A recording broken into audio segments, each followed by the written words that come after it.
Hello there, fellow PSCA members, and thank you for joining me today as we participate in this RAMP camp with classroom instruction and small group results reports. In the RAMP application, this is RAMP number 8 and 9. The classroom instruction result report and the small group result report is the same template. So it just made sense for us to do one presentation talking about both of these results reports. So thank you for joining me.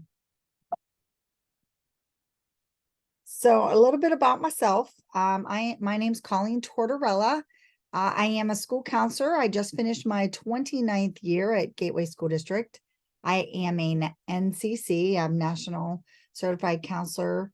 I am an NBCT in school counseling. I did earn my national boards, which is a process and not easy to do. So I'm pretty proud of that. I've been a long-term member of Pennsylvania School Counselors Association. I am a former governing board member. I know it's called board of directors now. I was workshops committee chairperson a couple times. I've been on the workshops committee for the December 2023 conference.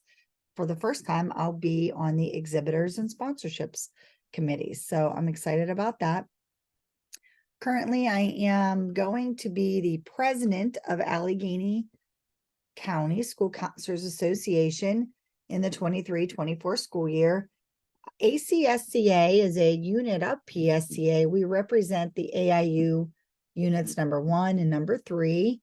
So I certainly encourage any of you to become active members of your local association.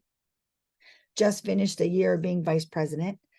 Early on, I want to say probably 2009 or so, my district took the initiative to hire some folks from ASCA to do professional development training with the school counseling department. I am so excited about that all these years later, because what they did was they hired Mark Carantz. So he did our training over, I think, a 2-year period. We had Carol Kaffenberger first, then we had Mark Carantz come in and walk the whole department through the ASCA national model. Because of that amazing training, which you can imagine, my high school and our middle school, we ended up RAMP award winners in 2012. In 2013, I was the Pennsylvania High School Counselor of the Year. 2014, I was pleased and honored to accept the PSCA Pride Award at our state conference. And in 2014 and 2015, I was an ASCA School Counselor of the Year semifinalist. I actually got to go to the White House the first time that school counselors were at the White House with the Obamas. So I certainly have an appreciation for and a respect for the ASCA national model and an appreciation for the RAMP process. So I know all of that training that I received and all of these experiences really have made me a better school counselor. And I'm glad to be your presenter, honored to be your presenter today as we walk through these results reports. So a couple things I'd like to do today.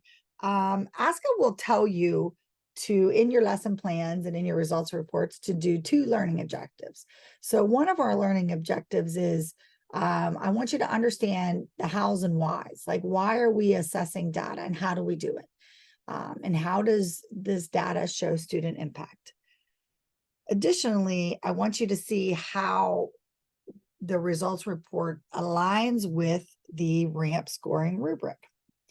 Of course, even though ASCA says we should do 2, they do say we could do 3. So I did a 3rd because I really want you, when we're done here, to appreciate how you can use your results reports as a tool for advocating for school counseling programming, advocating for your students, how you should use this data. You should share it with your advisory. You should discuss it with your administration. Use it as a guiding tool for next year's interventions. So really use your results reports as a piece of your advocacy. So those are our learning objectives. So let's talk specifically about what is a results report. In the ASCA model, a diamond, the results report is from the assess category. So it's program assessment, school counselor assessment, appraisal. So the results reports are used to assess your program. This is where with your results report, you are going to look at data and how it relates to student improvement. And you use it as a measure of, did you look at your student outcomes, right? The ASCA, the student standards. So when you picked your student outcomes at the beginning of the year with your administrative agreement and in your action plan, this is the measure of, were those outcomes met, or did we see improvement?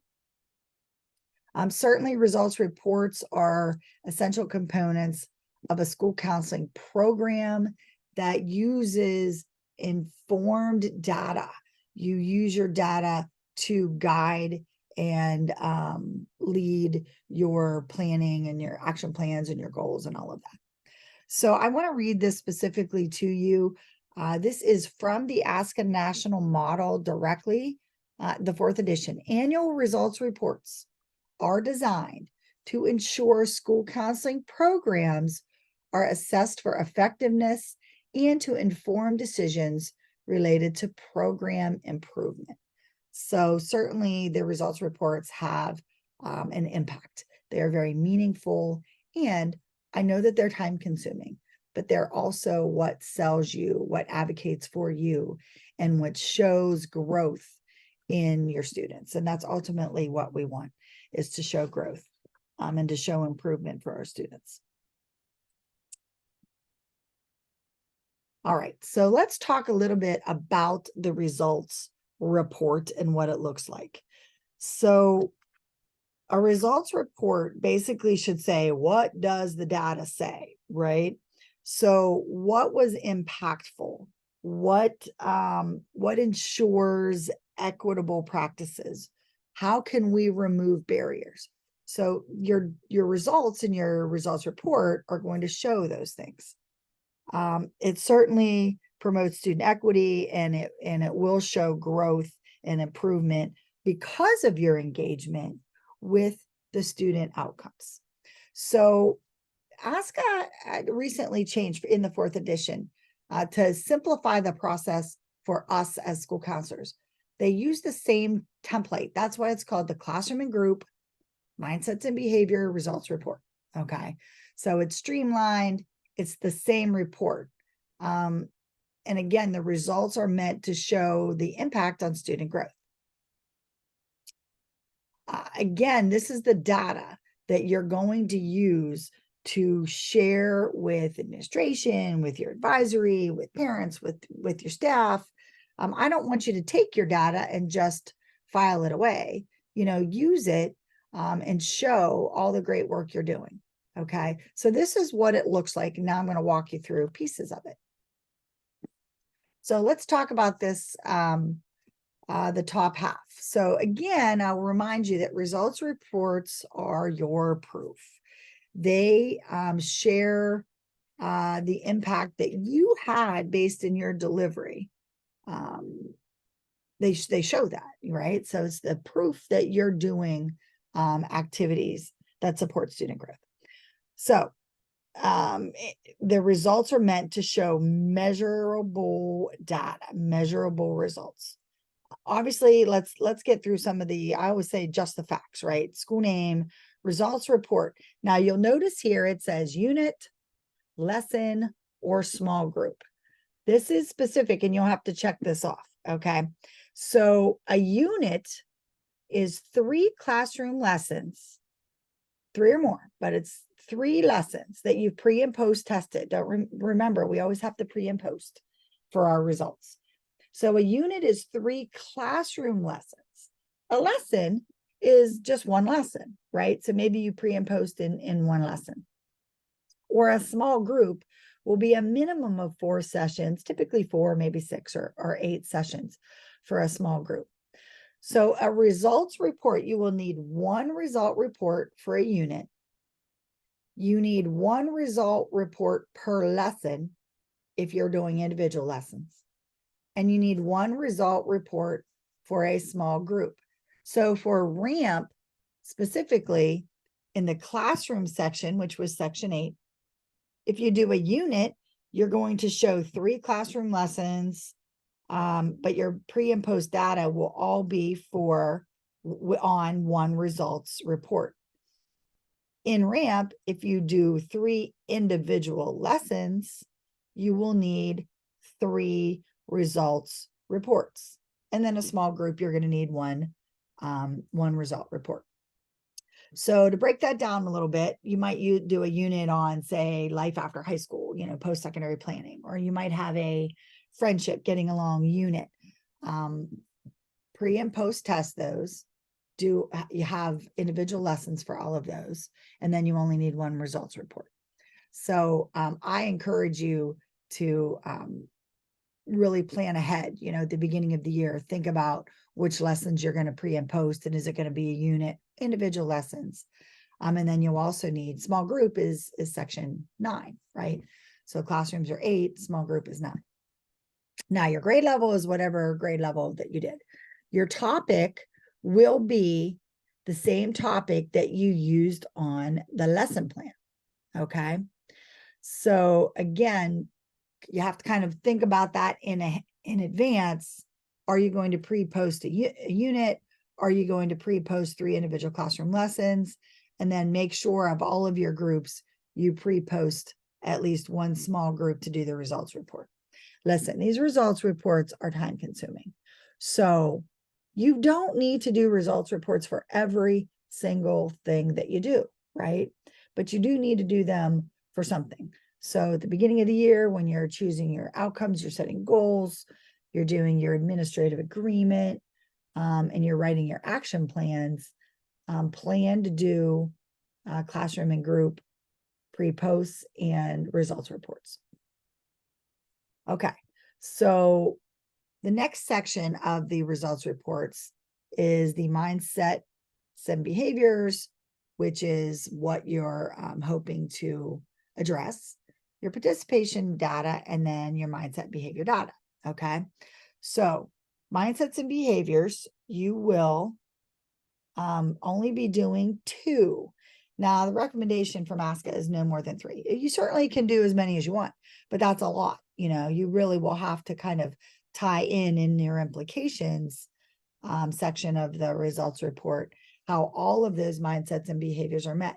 So it should be 2, it can be 3. That's, really going to be up to you. Participation data is what I like to say, just the facts. Okay.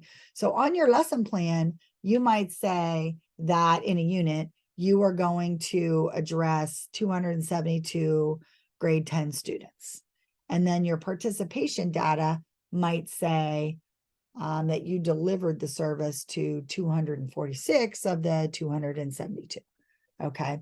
For a small group, you targeted 8 participated. So it's going to say 8. Length of the lesson is your time. Is it 40 minutes? Is it 20 minutes? Is it 32 minutes, right? Like, what's your class periods? How often do you, how many minutes do you do your group? And then the number of lessons. So for classroom unit, it has to be 3 or more. For a group, it's got to be at least 4. So that's your participation data. It's just facts. Just put it down. Your pre and post data is really going to be critical for ramp points, okay? Because this is where you're going to show numeric change. And you're going to do that either with a Likert scale or with numeric data, however you break that down. So in your lesson plan, this is where you would have written down the questions, right? The pre-intervention data and the post-intervention data are going to be your results. So again, down here in outcome data, you're doing percentage change. This is a lot of the work here in these sections. Okay. This is where you're tallying your data. So I want to give you an example of just this data area. So with mindsets and behaviors, right, you're taking the mindsets and behaviors directly from the, ASCA mindsets and behaviors, right? The student standards and mindsets, behaviors. So in this one, this was a study skills group. So M2, BL3, like mindset, it was number 2. And then in the behaviors, it was learning, the third one. Participation data was 40 minutes over a period of 8 lessons. Now, again, with mindset and behavior data, okay, the data part is your pre and post data. And it's really kind of truthfully easy to do a Likert scale. So a lot of times with the Likert scale, you can, it's just an easy way to show growth. So do 1 to 4 or 1 to 5, right? Smiley faces are good for elementary students because you can assign a value to those smiley faces. But this is where you're going to have those students answer 4, 5, 6 questions. Ideally, it's kind of no more than 5. Okay. So if you look here specifically on the data that I'm showing you, 1 was 0, and then in postvention, 1 was 3.7. So we can assume that there was progress there, right? There was growth. So 1, 2, 3, you'll notice an increase in the number. 4 and 5, you will notice a decrease. So when a RAMP reviewer, or when you are explaining this data, you're going to show what those questions were because they're on the lesson plan. So these 4 and 5 in particular were like, we wanted to show a decrease in the number of classes failed and a decrease in days absent. So sometimes that's how you word it. Like, we do want to try to word it as positive as possible. And that is what I did down here in the baseline data. So in the baseline data, we looked at, there was 47 failed courses, and in the final data, there was only 6 failed courses. So that showed an 83% increase in academic achievement, right? Because remember, your outcome data is always addressing either achievement, attendance, or discipline data. That's why you're doing, an intervention. That's why we're pre and posting. So be careful not to put any student comments here, but we will in the data need bar graphs and results. Okay. So this is where you're going to include a graph or a visual. I like pie charts. It seems like RAMP asks for bar graphs. So these are powerful. They are typically colorful. But again, you can say to other school counselors, there was really an improvement in the grades and more students, did study skills, and we did, these activities, and we'll get that. But people who aren't, in our kind of circle, understand numbers. So when you say 83% increase in academic achievement, that is powerful. And it's really kind of more meaningful than just talking about failed courses. So make sure in the pre and post intervention data that you're doing some sort of Likert scale or some numeric value that makes sense. And then your percentage change is something that you have to show on the results report. So I just want to give you a little bit of example of that. Okay, so let's talk a little bit further about the implication section in particular, okay? Because everything before that is just the facts, right? So it's just, you're putting it down quickly. Pre and post intervention data is factual because you're putting your Likert scale responses, but it takes a while to come up with that, right? So in the implications, this is where you're discussing. This is going to be detailed. This is lengthy. It's probably a second page. Put your graphs in there, your bar graphs, your pie charts. This is where you will see the data results and how they showed growth in student outcomes. This is basically an explanation of your standard practice. You're kind of saying, this is what we did, right? You want your data to say how students are better because of your service delivery. This, in your implications, you can write up how it can guide future lessons or future programming. I like in my implications to kind of, I encourage you to say how you could seek out more professional development. Maybe you noticed a gap and you want to learn a new area somewhere, or maybe you could discuss here recent training or professional development that you had and how it was impactful in this session. So that's just me. I like to throw that in there. But it certainly in the implications allows you to identify gaps. It allows you to show your proof of your practice, what you did, and it also gives you some areas where you can say, this is where I need to advocate. This is how where we need to address maybe school-wide removing a barrier. Maybe find when you're done with a study skills group, for example, that students can't stay for after school tutoring. So you want to help create an in-school tutoring space, right? How do we remove barriers? How do we provide equitable services? And in your implications, you can do that. So this is the section that I think takes a little bit of time, the implications. But please remember that the implication section is an analysis of your data. It is not the RAMP reflection. Okay, so let's talk a little bit about some implications. For classrooms, did you match your mindsets and behaviors, right? How did the lesson do that? Discuss that in the implications. Did you refer back to achievement, attendance, and discipline data? Make sure you discuss that in your implication section. Does this data help you deliver future lessons differently? Maybe you learned something about yourself. Maybe students didn't respond to something, and so you're going to try something differently, right? And make sure that you show somewhere in your implication section how you aligned it with evidence-based and best practices. But again, your implications are just saying what you did, okay? They are helping you inform. How can these results help you inform improvements for future interventions? So the classroom instruction results report, section 8, is worth 7 points in the RAMP rubric.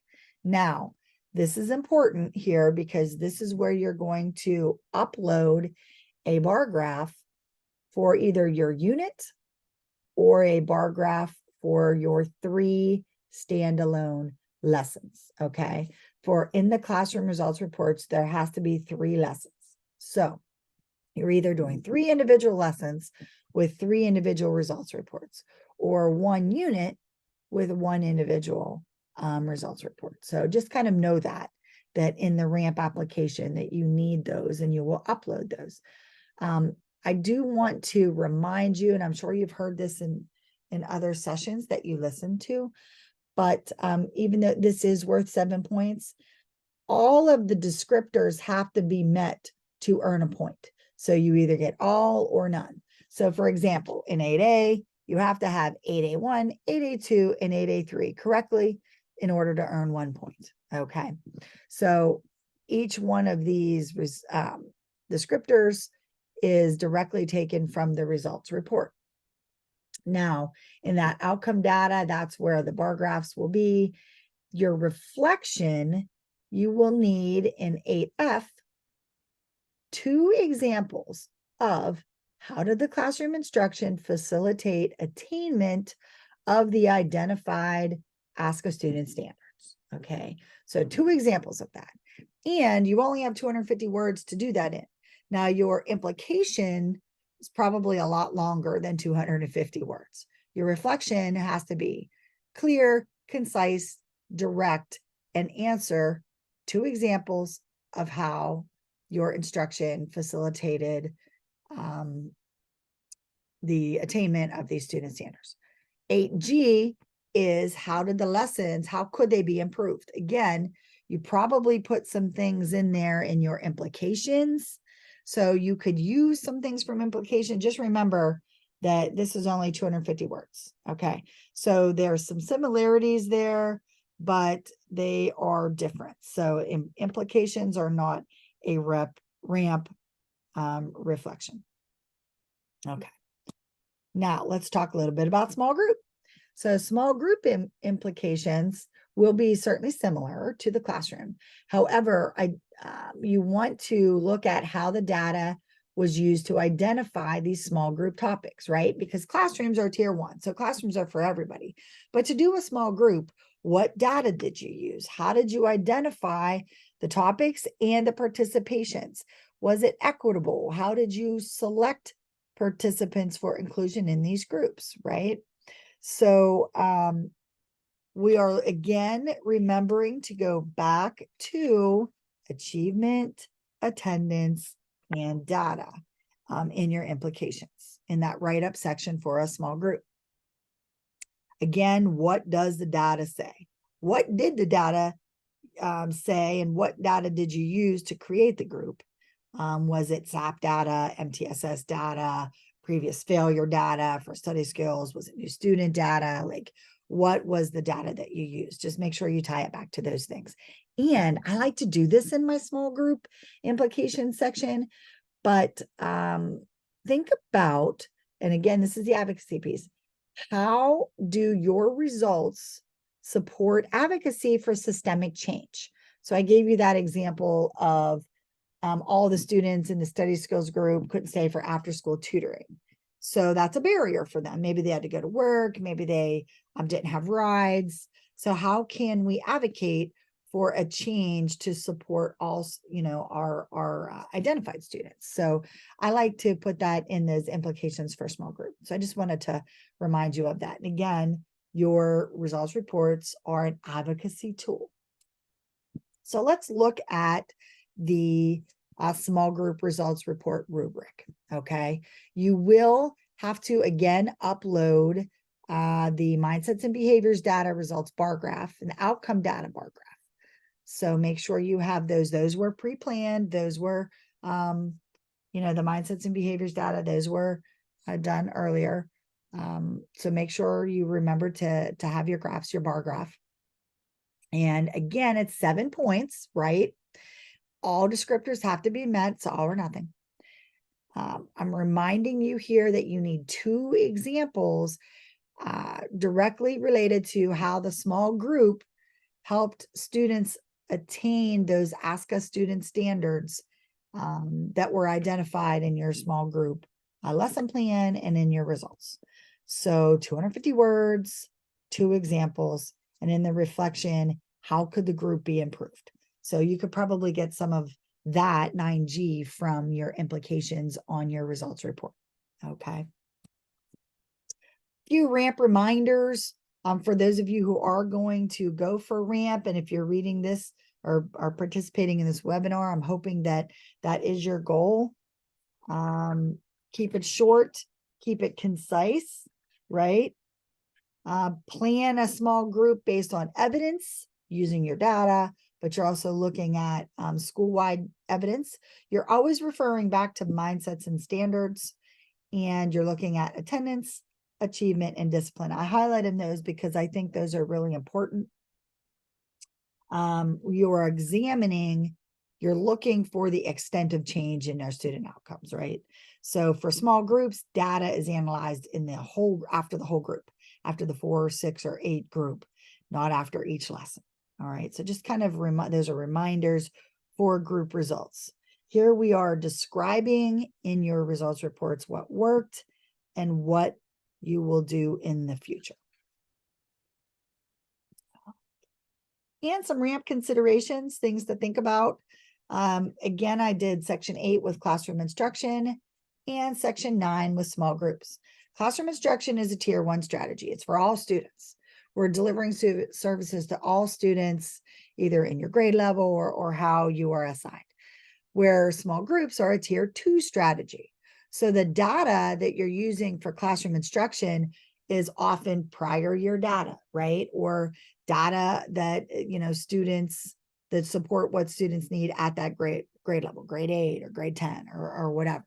Where the data that you're using for small groups is identifiable it's showing a gap, and there might need to be support there.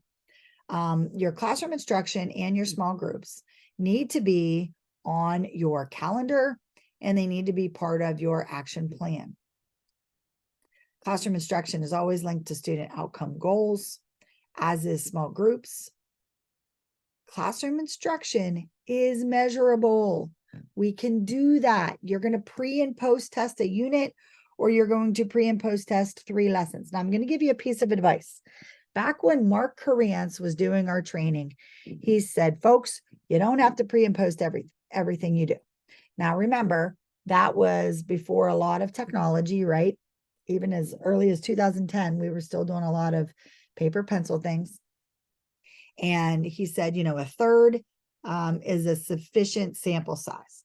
Well, I pre and post tested everything. I'd go through all my classrooms. I'd have 300 pieces of paper. I'd have to put the data together.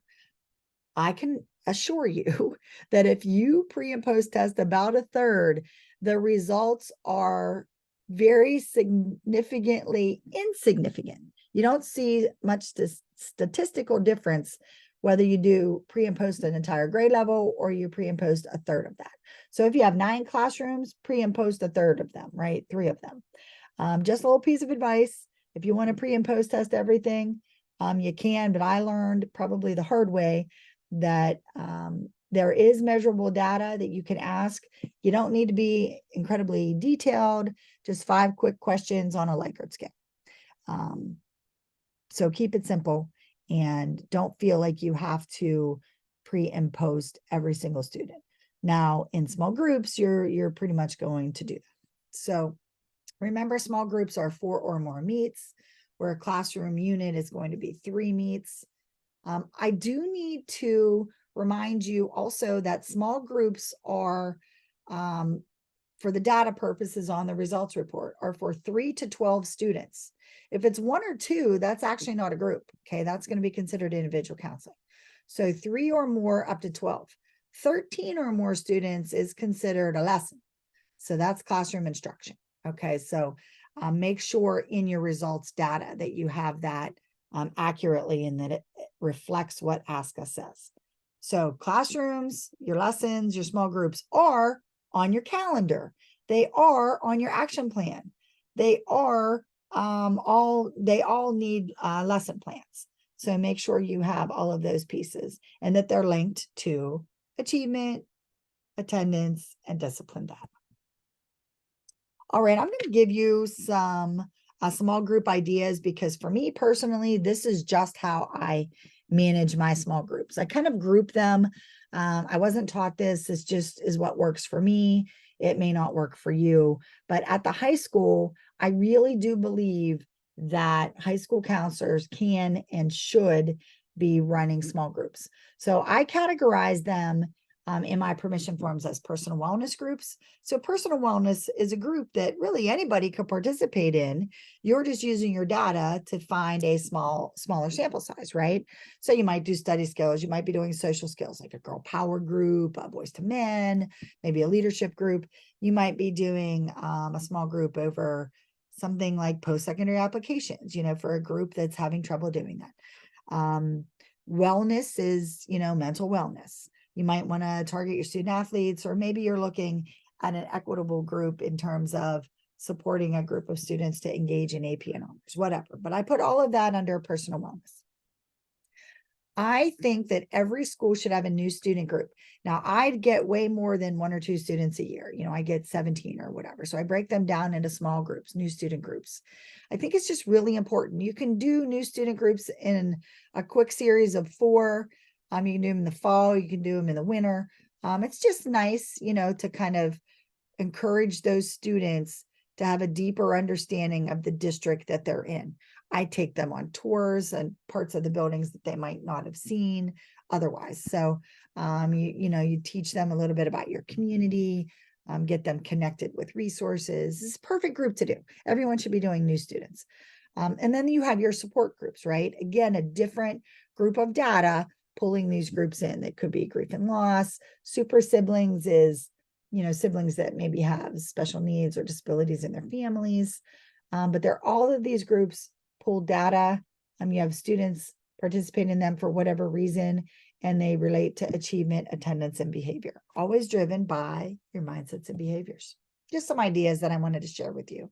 And I do want to remind you, reinforce that results reports are part of the assess, part of the Ask a Diamond. On the Ask a website, there's this really kind of what I think is a cool phased implementation plan. It just helps you walk through what you should do first, okay, what you should do second, and then what you should do third and fourth. So results reports are after you've done your delivery. You're gathering your data and you're putting it in a report. So it's just a reminder that it is in the assess section. And always, always, always use your support system. School counseling can feel lonely a lot of times. There's a lot of supports that you can use. Certainly PSCA, right? Amelia and the board of directors has done an amazing job of providing you with resources that you need to be successful in your ramp journey. And I would encourage you to do it because it's a no loss situation. It's a win-win. If you get ramp, awesome. It's great for the state. We need more ramp winners in Pennsylvania. And if you don't earn ramp, you're going to get feedback that's going to help you improve either your implementation or how you write it up. And if you go through PSCA, they will send to ASCA directly your ramp application. So shout out to our executive director in our board of directors. And I encourage you again all to go for it, use these resources, and thank you. Thank you for listening to my presentation today. Hopefully you have a little bit better of an understanding of how to use results reports. Thank you, and you have a great rest of your ramp experience.